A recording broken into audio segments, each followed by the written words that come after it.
Bell बजाओ और समा की खबर से बाखबर हो जाओ। तो इससे क्या होगा? खबरें हो या रीएनएक्टमेंट या हो सुबह सवेरे के टोटके, समा की खबर चाहिए तो बेल बजाइए।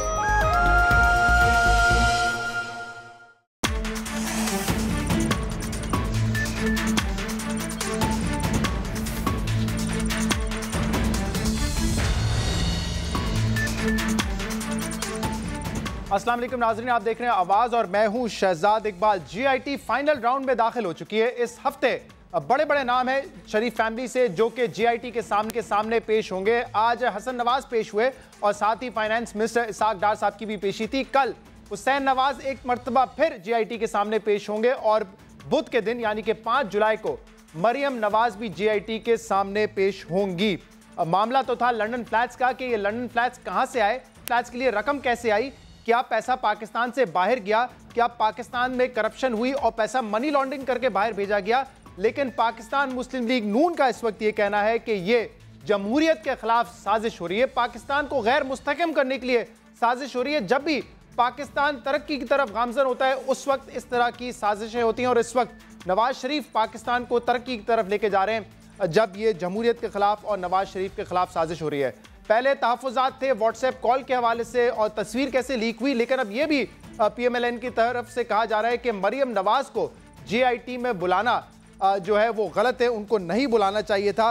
और आज भी इसाक डार साहब ने कहा है कि इस फैसले को रिव्यू करने की ज़रूरत है कि मरियम नवाज को जीआईटी में ना बुलाया जाए। आज आसिफ किरमानी साहब मौजूद थे जुडिशल एकेडमी के बाहर और माजी में जैसे वो वार्न करते रहे जीआईटी को, आज भी उन्होंने इसी तरह की वार्निंग जीआईटी को दी। जो इनके जिम्मे मैंडेट दिया गया था उस मैंडेट से इन्होंने यू टर्न लिया है। आपको कतर जाना होगा वरना ये कौम मुस्लिम लीगी कारकुन कराची से लेके खैबर और गवादर से लेके खुंजराब तक इस रिपोर्ट को तस्लीम करने में उनके शदीद तरीन तहफ़्फ़ुज़ात होंगे। बिल्कुल, अगर कतरी शहजादे के पास नहीं गए तो कौम और मुस्लिम लीग नून के जो कारकुनान हैं वो इस रिपोर्ट को तस्लीम नहीं करेंगे। आपको ये बताएं कि जो ये बात हो रही थी कि जीआईटी के मेंबरान जाएंगे दोहा और कतर में जाके दोहा में जाके कतरी शहजादे को इंटरव्यू करेंगे, उनसे सवालात करेंगे। इस हवाले से आज जो स्टोरी है जिसका बार बार जिक्र कर रही है पाकिस्तान मुस्लिम लीग नून साले जफर साहब, उसमें यह भी कहा गया है कि जीआईटी के मेंबरान जाना चाहते थे दोहा, लेकिन उनकी रिक्वेस्ट ये थी कि जब हम दोहा आएंगे तो पाकिस्तान एम्बेसी में बुलाया जाएगा प्रिंस हमाद बिन जासिम को। लेकिन उस दरख्वास्त को भी मुस्तरद किया और शहजादे की ये ख्वाहिश है कि आप दोहा आएँ और सिर्फ दोहा ना आए, या तो मेरे दफ्तर आए या मेरे घर आए और वहां पर आके मुझे इंटरव्यू करें, जिसको मुस्तरद किया जीआईटी ने। उन्होंने ये ऑप्शन जरूर दिया था कि पाकिस्तान एम्बेसी दोहा में जो है आपको हम आकर इंटरव्यू कर सकते हैं, आपसे तहकीकात कर सकते हैं। आज हसन नवाज ने यह कहा है कि पाकिस्तान की तरक्की रोकने के लिए टारगेट किया जा रहा है, मामला जो है नवाज शरीफ को टारगेट करने का है और इसीलिए बच्चों को जीआईटी में बुलाया जा रहा है। जरा सुनिए हसन नवाज साहब ने क्या कहा। आज समझ का तो मैंने जैसे बताया जुमा बाजार लगा हुआ है, मसला सिर्फ एक है, वो है नवाज शरीफ का। उसके बच्चों का मसला नहीं है, उसके बच्चों को यूज़ किया जा रहा है प्रेशर डालने के लिए नवाज शरीफ के ऊपर कि तुम्हारे बेटों को, तुम्हारी बेटी को, तुम्हारे रिश्तेदारों को बुलाएंगे, पाकिस्तान की तरक्की को रुकवाएंगे। तुम पाकिस्तान को नवाज शरीफ लेके आगे जाना चाह रहे हो, हम तुम्हें रोकेंगे, धरने करेंगे, हम कोर्ट केसेस करेंगे, शहरों को ब्लॉक करेंगे। इसाक डार साहब भी आज जीआईटी के सामने पेश हुए और जब जीआईटी की पेशी के बाद बाहर आए और मीडिया से गुफ्तगू कर रहे थे तो बड़े अनयूजुअल स्टाइल में आज इसाक डार साहब ने बात की है। बहुत गुस्से में थे और जीआईटी पे गुस्सा नहीं निकाला, गुस्सा उन्होंने निकाला है इमरान खान पे। इमरान खान की शादी के हवाले से बात की, इमरान खान के कैलिफोर्निया केस के हवाले से बात की और ये भी कहा है कि वो जुआरी है, बेईमान है, बुज़दिल है और ये सब बातें आज इसाक डार साहब ने कही। और इसके अलावा ये भी कहा कि जो एफिडेविट था, जो बयान हल्फी था, वो उन्होंने खुद नहीं लिखा था, उस पर ज़बरदस्ती उनके दस्तखत लिए गए थे। तुम जब कहते हो कि यहां से पैसे बाहर जाते हैं तो अपने दाएं बाएं देखो एटीएम मशीनों को, वो पैसे बाहर भेजते हैं पाकिस्तान से। उनसे तुम 62 की पिटीशन डालते हो मियां नवाज शरीफ के खिलाफ, अपने गिरबान में झांको तो तुम्हें नजर आएगा कि कैलिफोर्निया का केस काफ़ी है तुम्हारे लिए, जिसको जमाइमा बीबी अपनी गार्डियनशिप में ले चुकी है।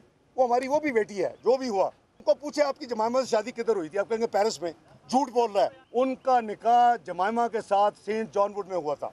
जब मुझे ये पता चला फर्गूसन की रिपोर्ट से कि खान साहब ने तो ज़कात और डोनेशन के पैसों से जुआ खेल लिया है BVI कंपनी में, तो मेरा इत्मीनान उठ गया। वो बताएं उनकी लॉयल्टी है किधर? मुसलमानों के साथ है, यहूदियों के साथ है, ईसाइयों के साथ है। अब आज भी जवारिये हैं, अब आज भी बुज़दिल हैं, आज आप भी टैक्स चोर हैं, और आज आप भी फितरे का सबसे बड़ी वजह है पाकिस्तान में।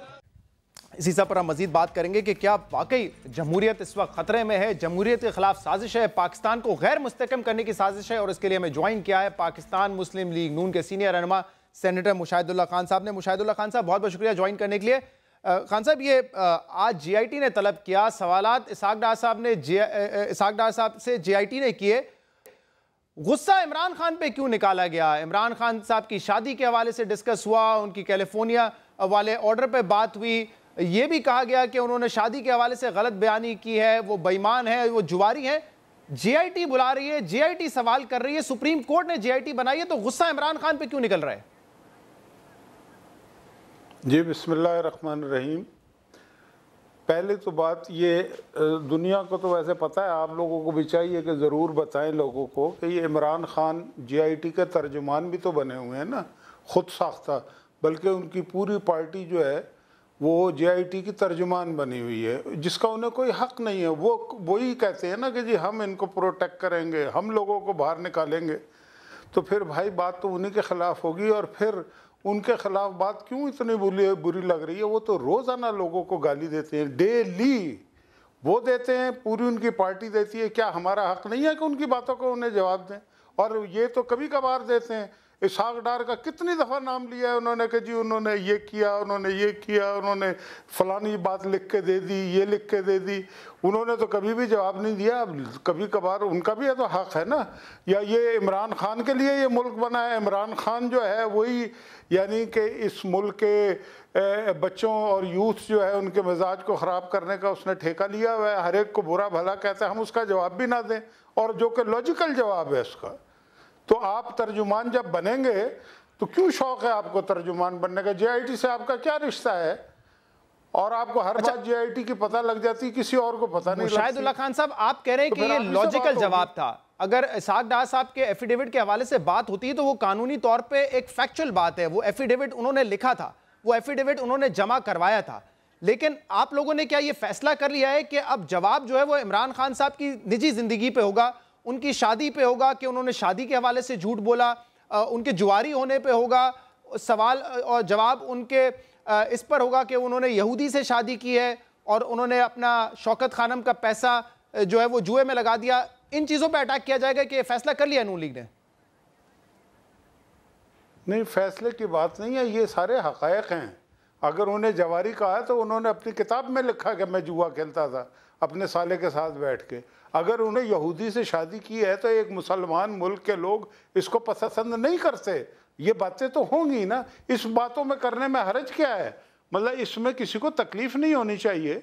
उन्होंने जो बातें की हैं, और इसहाक डार की जहाँ तक बात है, अगर मैं आपकी बात ही मान भी लूं तो ये बातें फैक्चुअल बातें हैं, लेकिन है तो उनकी निजी जिंदगी पे ना। नहीं, निजी जिंदगी ये जो होती है ना, ये जो पब्लिक लीडर होते हैं, इनकी कोई निजी ज़िंदगी नहीं होती। दूसरों की ज़िंदगियों के बारे में तो बात आप कर लें। आप एक तरफ वज़ीर आज़म बनना चाहते हैं तो वज़ीर आज़म तो जिसका 15 साल पहले अपनी सेक्रेटरी के साथ मुआशरा होता था, जिस माशरे का ये जिक्र बहुत करते हैं, तो वो डिस्क्वालीफाई हो जाता है। तो निजी ज़िंदगी क्या होती है? फिर अगर इसहाक डार ने बकौल आपके अभी आपने अपने सवाल में कहा कि उन्होंने लिख के दिया था, ये हकीकत है, तो ये भी तो हकीकत है कि वो कॉश हो चुका हाई कोर्ट से। इस हकीकत को आप क्यों बयान नहीं करते? आप आधी बात क्यों करते हैं कि जी जनाब वो लिख के, और लिख के किसको दिया था? मार्शल लॉ लगा हुआ था, तशद्दुद था, जुल्म था, ज़बरदस्ती थी, अदालतें नहीं थी। तो वहाँ उस वक्त अगर ज़बरदस्ती उनसे लिखवा लिया गया, तो जब अदालतें आज़ाद हुई उन्होंने ख्वाहिश किया, तो उसका जिक्र आप करें ना, बजाय मैं उसका जिक्र भी करता हूँ कि लाहौर हाई कोर्ट के 3 जजेस ने उसको क्वैश कर दिया था, और इसके बाद सुप्रीम कोर्ट के 5 बेंच ने, जो कि GIT से पहले था 5 बेंच, उन्होंने ये सारी बातें सुनी थी, ये सारे दलाइल सुने थे, और बड़े बरहमी का इजहार किया था नैब के ऊपर कि आपने उसको चैलेंज क्यों नहीं किया। और इसीलिए उन्होंने जब जीआईटी बनाई तो यह कहा कि कोई भी पुराना केस इससे जुड़ा हुआ हो उसको आप खोलना चाहें तो खोल सकते हैं, और इसीलिए जीआईटी ने हुदैबिया पेपर मिल का केस खोला। यह भी हकीकत है। हकीकत तो ये है कि जो केस का फैसला हुआ है हाई कोर्ट से, वो ही उस वक्त तक प्रिवेल करेगा जब तक कोई नया फैसला नहीं हो जाता। यह है असल हकीकत। यह कोई हकीकत नहीं है कि नैब को उन्होंने क्या कहा था क्या नहीं। फैसला कोई नहीं हुआ। फैसला जो हुआ है कि वो क्वैश हो चुका है, लिहाजा आप उस क्वैश होने का जिक्र करें, वो आप नहीं करते। एक ऐसे आप परवेज मुशर्रफ के एक्शंस को जस्टिफाई कर रहे हैं। एक जमहूरी हुकूमत में जब अदालतें फैसला करती हैं उसको नल एंड फाइट कर रहे हैं। ये तो कोई बात ना हुई ना मेरे भाई। अच्छा ये बताइए मुशाहिदुल्लाह खान साहब कि अगर उनसे जोर जबरदस्ती ये बयान लिया गया था तो वो अकाउंट्स एग्जिस्ट करते हैं जिनसे पैसा ट्रांसफर हुआ है, वो नाम एग्जिस्ट करते हैं, वो लोग एग्जिस्ट करते हैं। ये सारी तफसीलात सच सच कैसे बता दी अगर दबाव में भी बयान दिया था इसहाक डार साहब ने? तो नहीं, इस बयान का पनामा से क्या ताल्लुक है?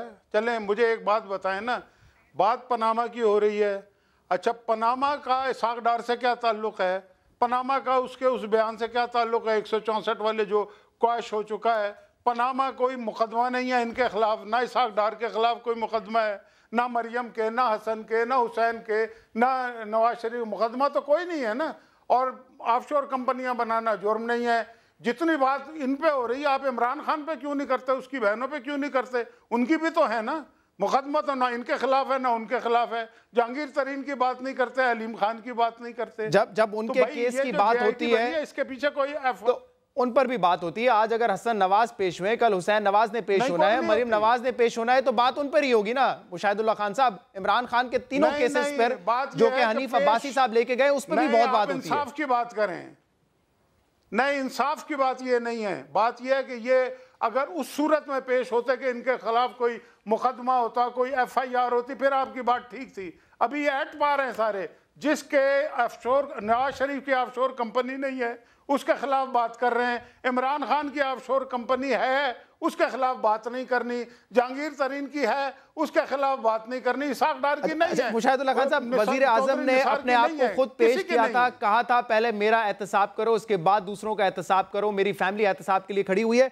लेकिन चले इस बहस में नहीं पड़ते। मैं आपको एक सुनवाना चाहता हूं कि डार साहब ने आज क्या कहा है और सीख साहब ने जो बात की है कि जमहूरियत को खतरा है या पाकिस्तान को गैर मुस्तहकम करने की साजिश हो रही है, इस पर मैं सवाल करूंगा। लेकिन पहले सुन लीजिए कि क्या कहा था इन्होंने। हमने एतराज उठाया, हमारा एतराज सुना नहीं गया। मैं ये पूछना चाहता हूं बड़े अदब से, लिजाजत से और हाथ जोड़ के कि ये कैसा इंसाफ है? पाकिस्तान जमहूरियत और सियासत के बगैर भी आगे नहीं बढ़ सकता। सो प्रोपेगेंडा करना, इल्जामात लगाना और ये समझना कि एक मुखालिफ गिर जाएगा तो मेरी बारी आ जाएगी। खान साहब, हम गिरे तो आपकी बारी नहीं आएगी। ये क्या है? पानामा पेपर्स, जिनकी कोई कानूनी हैसियत नहीं है। किसी ने इसको सीरियसली नहीं लिया। जब भी मुल्क में स्टेबिलिटी आनी शुरू होती है ये काम शुरू हो जाता है। ये वजीर आज़म नवाज शरीफ के साथ एक कॉन्स्पिरेसी है, इस हुकूमत के साथ इन पॉलिटिकल पार्टीज की कॉन्स्पिरेसी है। पाकिस्तान इस वक्त टेक ऑफ स्टेज पे है और ये कॉन्स्पिरेसी मैं समझता हूँ कि बैरूनी और अंदरूनी मिल के हो रही है कि पाकिस्तान को डिस्टेबलाइज किया जाए, पाकिस्तान की टांगें खींची जाए। मुशाहिदुल्लाह खान साहब, ये कौन कर रहा है पाकिस्तान के खिलाफ साजिश और कौन गिराना चाहता है जमहूरियत को?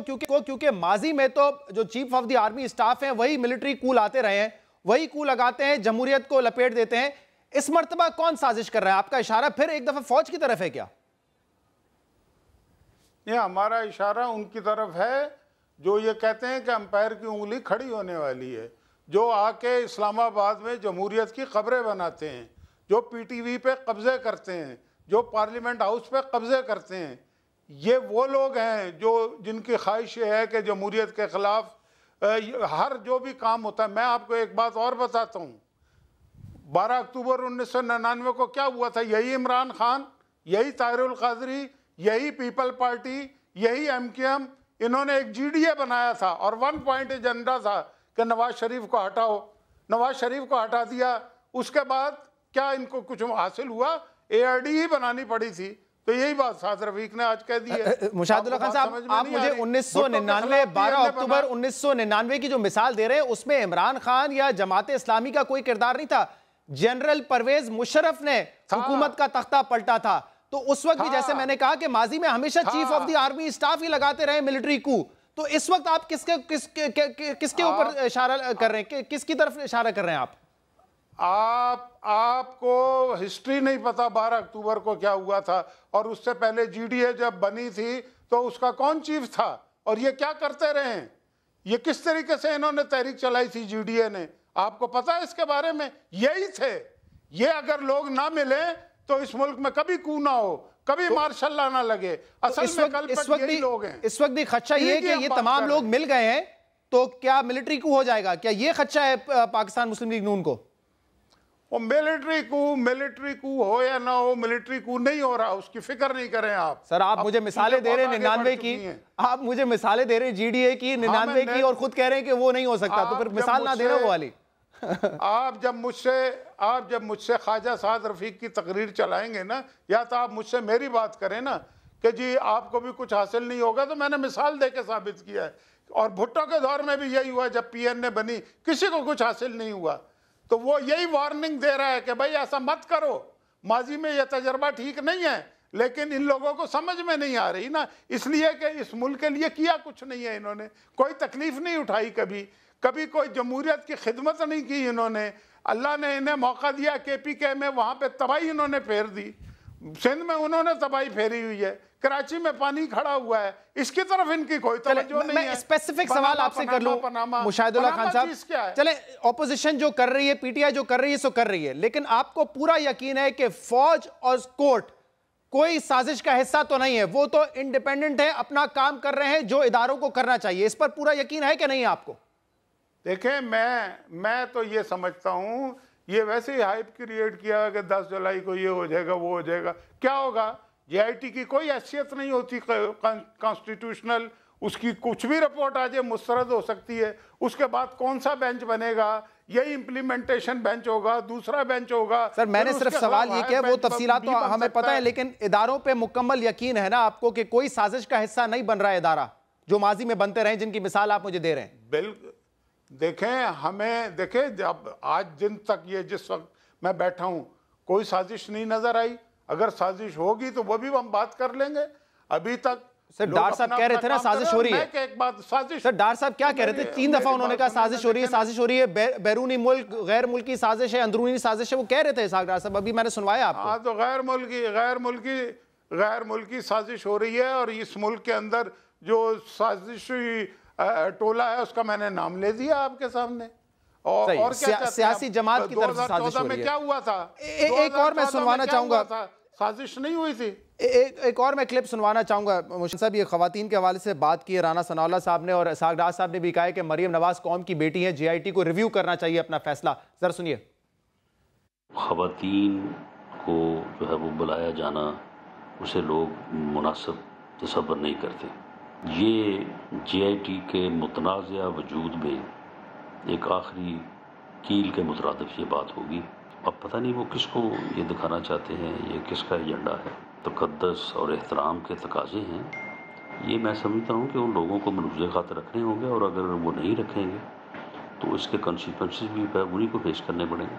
हमारी ट्रेनिंग जो है वो इस्लाम की ट्रेनिंग है।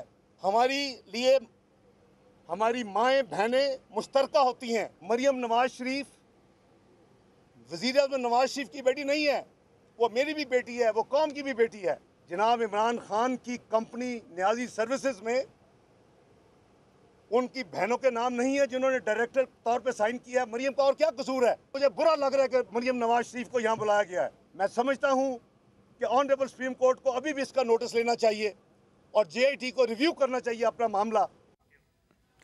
जी मुशाहिदुल्लाह खान साहब, राना सनाउल्लाह साहब फरमा रहे थे कि इस्लामी रिवायत के खिलाफ है मरियम नवाज को बुलाना जीआईटी के सामने। हमारे यहाँ जेलें भरी पड़ी हैं खवातीन से। अभी मैं आपको कुछ फुटेज भी दिखा रहा हूँ, मॉडल टाउन में खवातीन के साथ क्या हुआ है, आमना मसूद जंजुआ के साथ पिछले साल इस्लामाबाद में क्या हुआ, किस तरीके से पुलिस उनको घसीटते हुए लेके जा रही थी। ये भी हमारी माएँ बहनें हैं, कौम की बेटियां हैं। कानून इनके साथ तो बड़ा सख्त रवैया रखता है, जब मरियम नवाज को तलब किया जाता है तो कहते हैं कि इस्लामी रिवायत के खिलाफ है, इस्लाम की हमारी जो ट्रेनिंग है वो ये नहीं सबक देती हमें। देखें, आप अगर इसको जस्टिफाई कर रहे हैं मरियम को बुलाने का, मुझे नहीं पता आप क्या दिखा रहे हैं, लेकिन अगर जेलों में कुछ औरतें होंगी जो कि नहीं होनी चाहिए, उनके खिलाफ मुकदमा होगा ना। मुझे बताएं मरियम के खिलाफ कौन सा मुकदमा है, कौन सा इल्जाम तो है ना मरियम नवाज के खिलाफ? आप कैसे बुला सकते हैं? नाम को छोड़ें, मैं आपसे कानूनी बात कर रहा हूँ, कॉन्स्टिट्यूशनल। कौन सी FIR है उसके खिलाफ, कौन सा मुकदमा दर्ज है, कहाँ पे दर्ज है, मुझे बताएं जो उसको बुलाया गया है।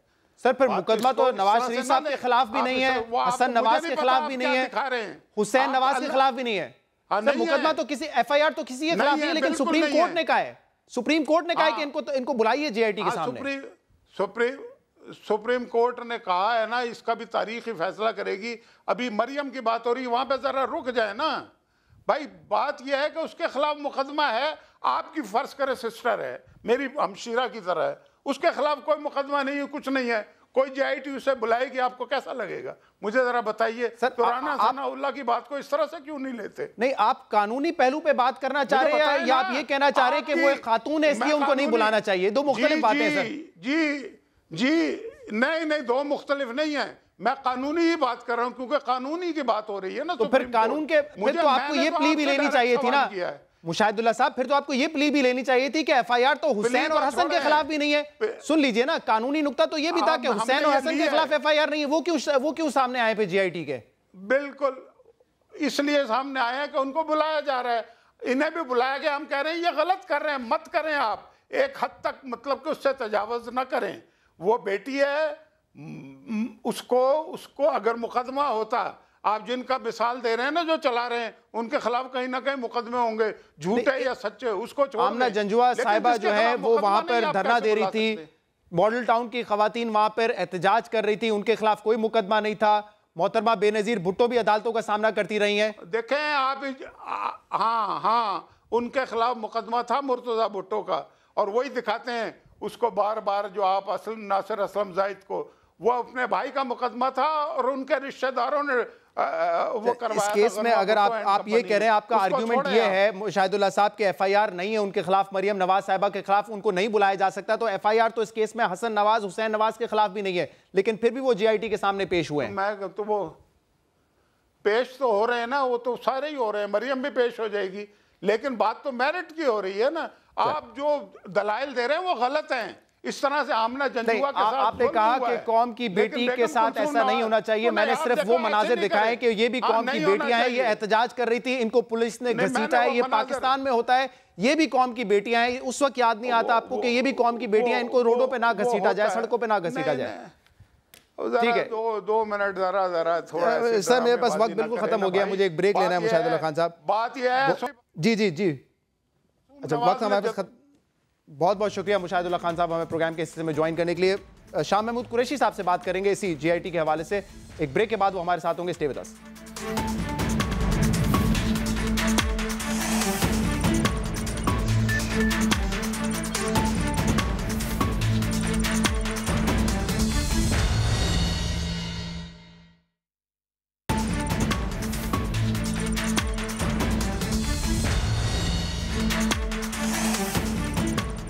वेलकम बैक नाज़रीन, इस वक्त हमारे साथ मौजूद है पाकिस्तान तहरीक इंसाफ के सीनियर रहनुमा शाह महमूद कुरैशी साहब। शाह साहब बहुत बहुत शुक्रिया वक्त देने के लिए। आज इसाक डार साहब को भी तलब किया था JIT ने, जब वो JIT के पास थे उनकी पेशी हुई तकरीबन 45-50 मिनट। इसके बाद जब बाहर आए तो बहुत गुस्से में थे, और गुस्सा उन्होंने निकाला है पाकिस्तान तहरीक इंसाफ के चेयरमैन इमरान खान के ऊपर। उन्होंने कहा है कि इमरान खान साहब जुआरी हैं, बुज़दिल हैं, इस वक्त पाकिस्तान में जो फितने हैं वो उनकी वजह से हैं। उनकी शादी के हवाले से बताया कि वो झूठ बोलते हैं, कैलिफोर्निया केस का जिक्र किया कि वही उनके खिलाफ एक बहुत बड़ा मुकदमा है। कैसे देखते हैं इस बयान को?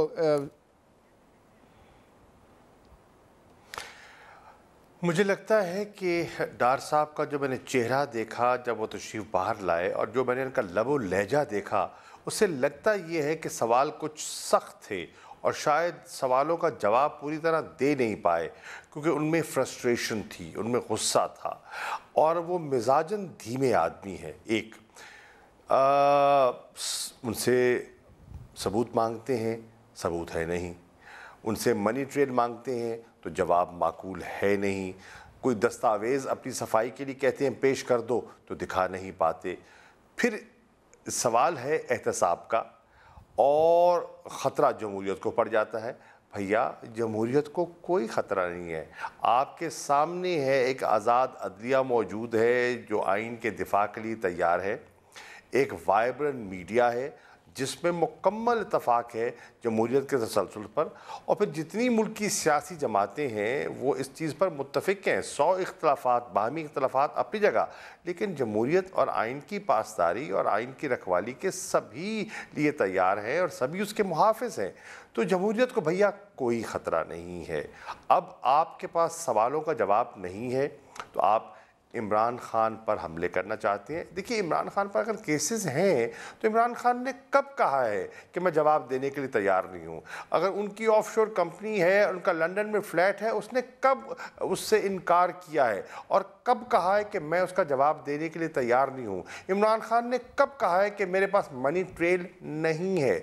वो तो अपना सारा कच्चा चट्ठा उनने सुप्रीम कोर्ट को पेश कर दिया है और पेश करने के लिए तैयार हैं। शाह साहब, अभी मैंने मुशाहिदुल्लाह खान साहब से ये सवालात किए हैं जिसका जिक्र आज कर रहे थे साग डार साहब के अंदरूनी और बैरूनी साजिश हो रही है पाकिस्तान के खिलाफ, पाकिस्तान को गैर मुस्तकम करने की कोशिश की जा रही है। तो मैंने उनसे पूछा कि वो कौन से अनासर है, क्या ये वही अनासर है जो कि माजी में जो है तख्ता पलटते रहे जमहूरी हुकूमतों का? उन्होंने कहा नहीं, हमारा इशारा जो है वो पाकिस्तान तहरीक इंसाफ की तरफ है, वो साजिश कर रहे हैं इस वक्त मुल्क के खिलाफ।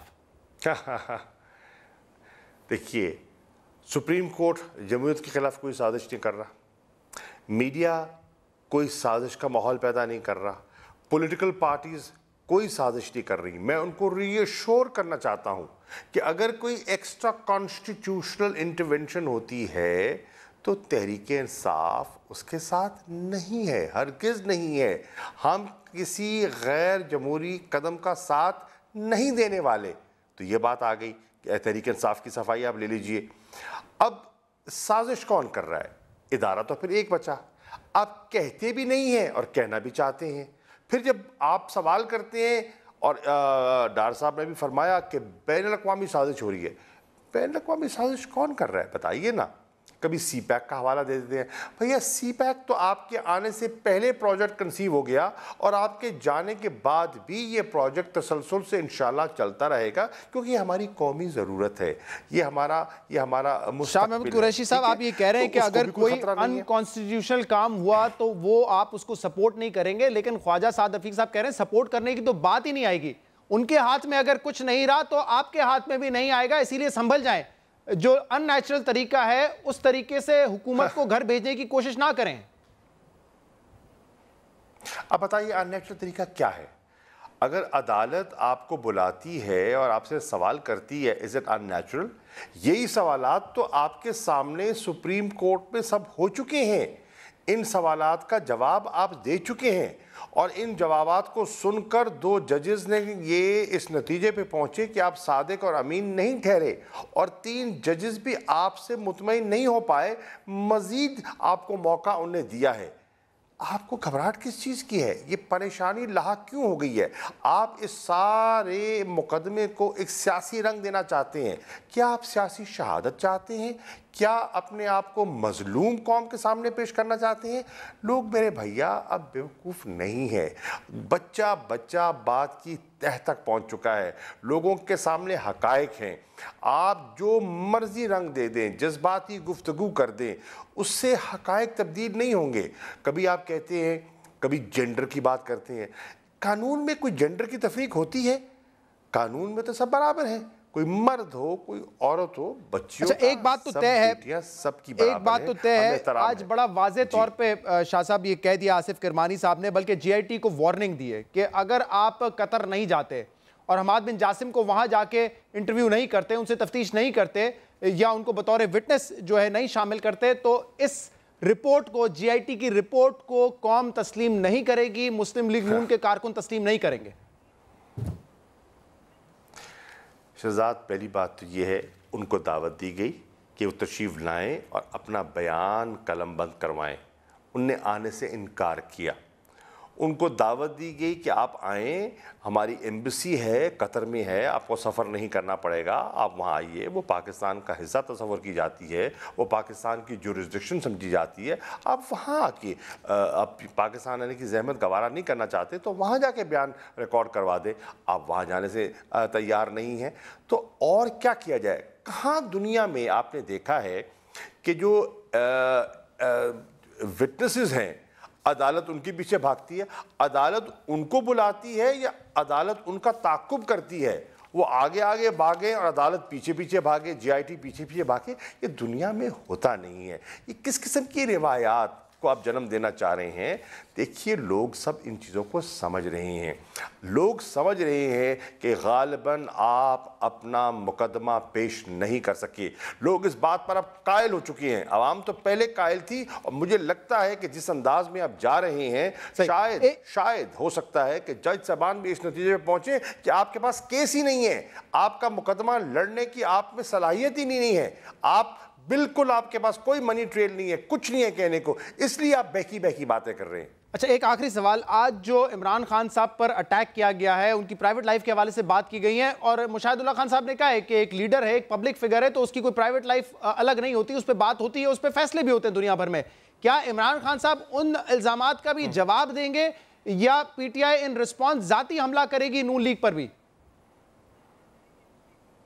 पहली बात तो ये है कि जो इमरान खान पर हमले किए जा रहे हैं, क्या वो पैनामा लीक्स का हिस्सा है? क्या वो इस जितनी सुप्रीम कोर्ट में बहस हुई है, कहीं उसका तज़किरा हुआ, कहीं आपने उसकी जिक्र किया? इससे ज़ाहिर हो रहा है कि इमरान खान इनकी नफ्सियात पर इतने हावी हो चुके हैं और ये खौफ में इतने जकड़े जा चुके हैं, इतने मुब्तला हो गए हैं। सर, रिस्पॉन्स क्या होगा पीटीआई का? नींद में भी इमरान खान, पीटीआई का रिस्पांस, हम तो महज़ब तरीके से आगे बढ़ना चाहते हैं, हम तो शाइस्तगी से आगे बढ़ना चाहते हैं, हम तो कानूनी जंग लड़ना चाहते हैं। हमने तो अपना मुकदमा अवाम के सामने रखा, पार्लियामेंट के सामने रखा। हम पार्लियामेंट के सामने गए, वहाँ TORs कमेटी में हम जुडिशल कमीशन के लिए हमने इत्तफाक राय पैदा करने की कोशिश की, आपने नहीं मानी। हम अदालत में जाते हैं, आप सुनने को तैयार नहीं है। हम अवाम के सामने जाते हैं, आपको घबराहट लाक हो जाती है कि जमहूरियत को ख़तरा है। कोई खतरा नहीं है, जमहूरियत को नहीं है। जमहूरियत को कोई खतरा नहीं है और कोई गैर कानूनी इक़दाम हुआ तो उसको आप सपोर्ट नहीं करेंगे। बहुत बहुत शुक्रिया। शाह महमूद कुरैशी साहब, तहरीक इंसाफ के सीनियर रहनुमा, हमारे साथ मौजूद थे। मामला एक और भी था। जीआईटी ने कहा था कि SCCP से हमें जो डॉक्यूमेंट्स मिले हैं वो टेम्पर्ड हैं, उसमें रद्दो बदल किया गया है, जिसके बाद कोर्ट ने यह ऑर्डर दिया था FIA को कि तहकीकात करे कि क्या SCCP ने जो डॉक्यूमेंट्स दिए हैं उसमें कोई टेम्पर किया गया है, कोई डॉक्यूमेंट तब्दील किया गया है। तो उसकी रिपोर्ट FIA ने फाइनल कर ली है और SCCP की डायरेक्टर माहीन फातिमा ने यह कहा है कि चौधरी शुगर मिल के हवाले से जो एक नोट था वो बैक डेट में लिखा गया था और बाकायदा चेयरमैन SCCP जफर हिजाजी ने प्रेशराइज किया था एम्प्लॉइज को, माहीन फातिमा को, कि आप वो नोट लिखें। वो नोट 2016 में लिखा गया और बैक डेट यानी कि 2013 को जो तहकीकात खत्म हुई थी उस डेट पर लिखा गया। तो माहीन फातिमा ने जो FIA को बयान दिया है उसमें बाकायदा ये कहा गया है कि उन पर यह दबाव था, उन पर प्रेशर डाला गया था और उन्होंने कहा कि क्योंकि chairman head of the organization थे लिहाजा उनको इनकार मैं नहीं कर सकती थी। माहीन फातिमा ने यह भी कहा है कि एक मीटिंग में यह डिस्कस हुआ कि जो विटनेसेस हैं, जो गवाह हैं, उनको प्रोटेक्शन दी जाएगी, उनकी जॉब प्रोटेक्शन होगी। तो उस मीटिंग में चेयरमैन SCCP ने यह कहा कि हाँ, JIT के जो विटनेस है उनको जॉब प्रोटेक्शन तो दी जाएगी लेकिन उनके ट्रांसफर के हवाले से कोई प्रोटेक्शन नहीं है। SCCP का एक दफ्तर गिलगित में भी है। तो अगर कोई इस बयान कोई मेरे ऑर्डर की खिलाफवर्जी करेगा तो उनका इशारा था कि उसको गिलगित के दफ्तर ट्रांसफर किया जा सकता है, उस पर कोई प्रोटेक्शन नहीं है। अब मामला जो है आगे बढ़ेगा। FIA की जो रिपोर्ट है, जो तहकीकात है, वो सुप्रीम कोर्ट में दी जाएगी। उसके बाद बेंच ने फैसला करना है कि क्या रिकॉर्ड को टेम्पर किया गया था या नहीं किया गया था। एक ब्रेक लेंगे प्रोग्राम में, इसके बाद एक बड़ी खबर आपके सामने रखेंगे। कराची सेंट्रल जेल में इस वक्त राज है कैदियों का। राज होना चाहिए जेल अथॉरिटीज का, जेल इंतजामिया का, लेकिन कैदी कराची जेल में कैसे राज कर रहे हैं, क्या क्या इकदाम उठाते हैं वहां पे, क्या क्या फैसले वो करते हैं, ये आपको बताएंगे एक एक्सक्लूसिव स्टोरी में, एक ब्रेक के बाद।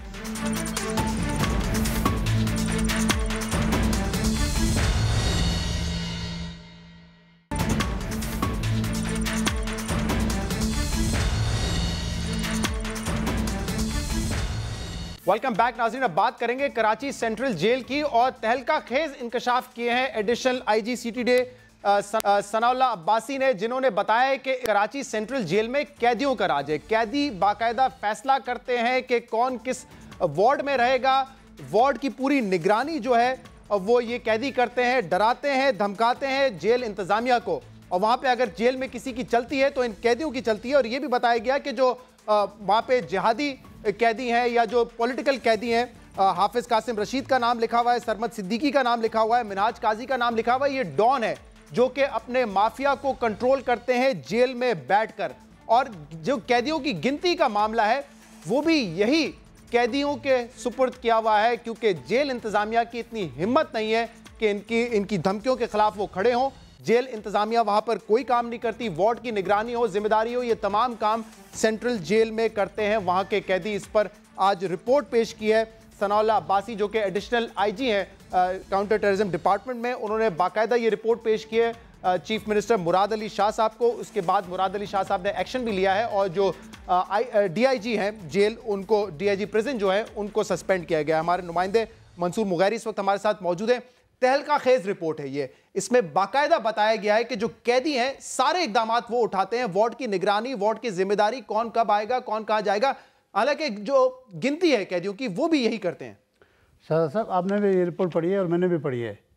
इंतहाई हैरानकुन रिपोर्ट है और समझ में नहीं आ रहा है कि क्या हमारे मुल्क में कानून इतना कमज़ोर हो चुका है और हमारी जेल की अथॉरिटीज़ हैं वो इतनी फेल हो चुकी हैं कि जो जिहादी तंजीमों के जो मुल्ज़मान हैं या जो पॉलिटिकल जो लोग हैं उनका वहाँ पर इतना ग्रिप है कि वो अपनी मर्ज़ी चलाते हैं।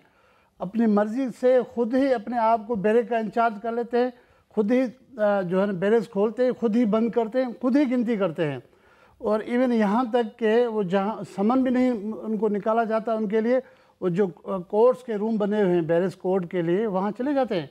उनकी पेशी नहीं है, नहीं वहाँ चले जाते हैं। वहाँ जाते हुए कोर्ट जाना हो, एक वार्ड से दूसरे वार्ड जाना हो, उस पर कोई उनके ऊपर रोक टोक नहीं है, वो खुद फैसला करते हैं। जी, इसी रिपोर्ट में यही उन्होंने लिखा है कि जो हैरानकुन है कि उनकी मर्जी है।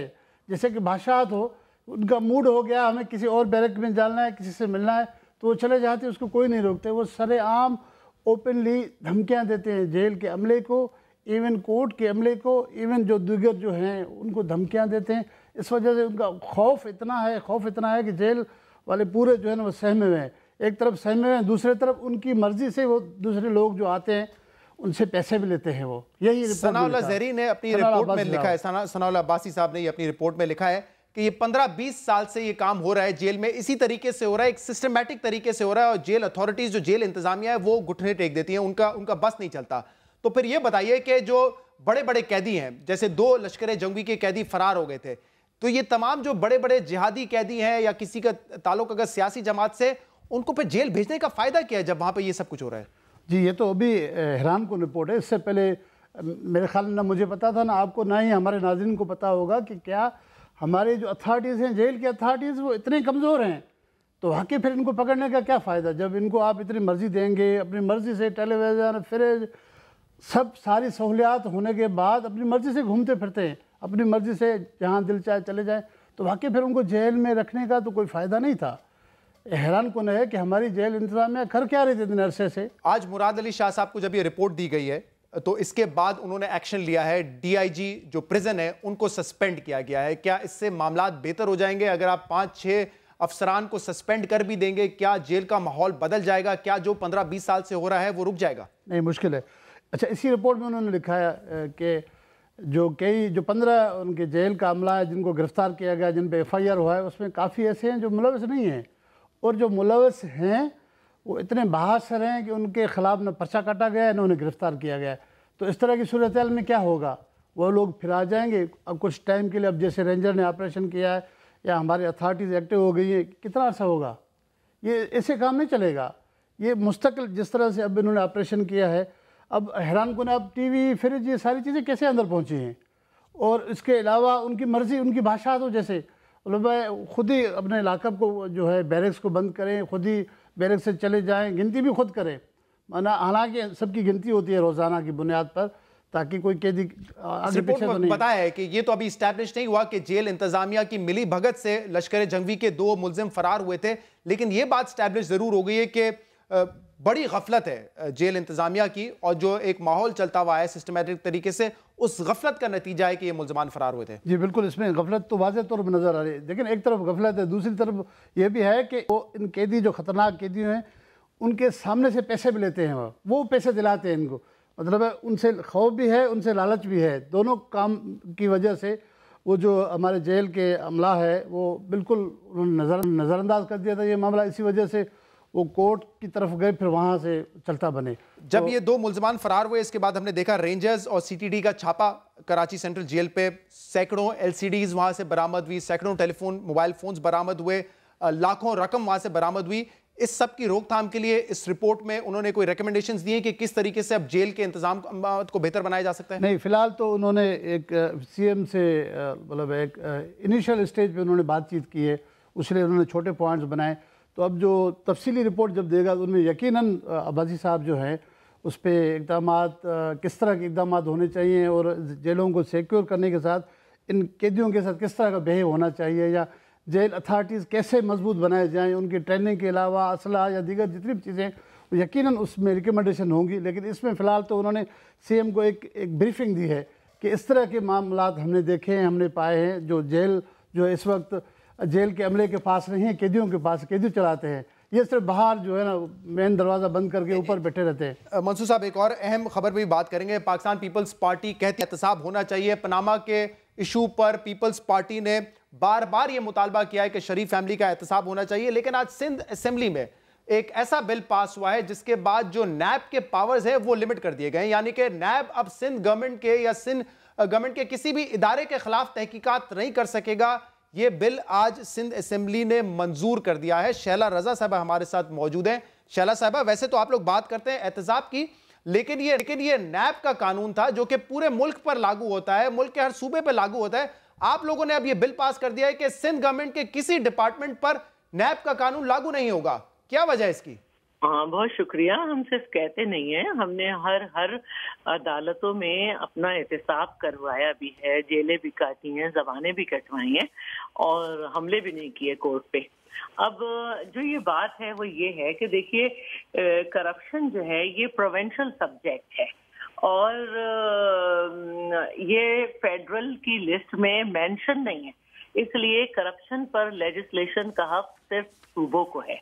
और ये जो हमारे मुल्क में मुशर्रफ ने इमरजेंसी लगाई थी, ये इल्लीगल इमरजेंसी थी और कानून ये कहता है कि अगर 232 के आर्टिकल के तहत इमरजेंसी लगाई जाए तो फिर जो है ये प्रोविंशियल उस पर लेजिस्लेशन हो सकती है। लेकिन जब पिछले 9 साल से शैला साहबा आप लोग इक्तदार में हैं, आपको 9 साल के बाद ख्याल आया कि सूबाई मामला नहीं है और वफाकी कानून जो है उसका इतलाक सूबे पे नहीं होता? 9 साल के बाद आपको क्या इसलिए ख्याल आया क्योंकि अब शर्जील मेमन पर नैब का केस है, डॉक्टर आसिम पर नैब का केस है, वर्कर्स वेलफेयर बोर्ड पर अब इंक्वायरी शुरू हो गई है, सिंध पुलिस में जो एम्बेजलमेंट हुई है फंड्स की उस पर इंक्वायरी शुरू हो गई है, तब आपको ख्याल आया कि ये तो सूबाई मामला है?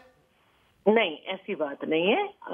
ये बिल्कुल ठीक कह रहे हैं आप कि हमें पहले कर लेना चाहिए था, क्योंकि जब इमरजेंसी खत्म हो जाती है, लिफ्ट हो जाती है, तो आर्टिकल 144 जो है वो हमें ये इजाजत देता है कि हम अपने तौर पर इस लेजिस्लेशन को कर लें, इसे रिपील कर लें। हमने अपने पहले दौर में, क्योंकि ये 2003 में इमरजेंसी खत्म हो गई थी, लेकिन इसको 6th शेड्यूल में डाल दिया गया था। 6th शेड्यूल ये कहता है, शैला साहबा मेरी बात पूरी ये सिर्फ आम तासुर नहीं है, अब ये फैक्चुअल बात है कि आपके जो वुज़रा हैं उनके खिलाफ नैब का केस है, आपके इदारों के खिलाफ नैब में केसेस हैं, इसलिए ये फैसला इस वक्त किया गया है। देखें, मैं तासुर पे तो नहीं जाती हूँ, क्योंकि पहले भी ये बात कही जाती थी कि रेंजर्स जो है वो सिर्फ सिंध के लिए कंपलसरी है, बाकी के लिए नहीं। हालांकि सिंध असेंबली का और सिंध हुकूमत का ये राइट है कॉन्स्टिट्यूशनल कि वो किस तरह से बुलाएं, किन कंडीशन से बुलाएं। मैं कॉन्स्टिट्यूशन अगर गलत बात करूं उसके हिसाब से तो आप बात करें। ये जो है कानूनी तौर पे भी कहा जाता है कि आर्टिकल 143 जो है उसके अंडर प्रोविंशियल गवर्नमेंट कोई ऐसे कानून को रिपील नहीं कर सकती है जो कि नेशनल असेंबली से पास हुआ हो। इसीलिए एमक्यूएम ने कहा है, ऑपोजिशन ने कहा है कि इस मामले को अब वो कोर्ट तक लेके जाएंगे। इस पर हम तफसीलन बहस भी करेंगे अपने अगले प्रोग्राम्स में। बहुत बहुत शुक्रिया तमाम मेहमान का जिन्होंने इस प्रोग्राम में हमें ज्वाइन किया। इस प्रोग्राम का फीडबैक आप दे सकते हैं हमारे सोशल मीडिया पर। इजाजत दीजिए, अल्लाह हाफिज।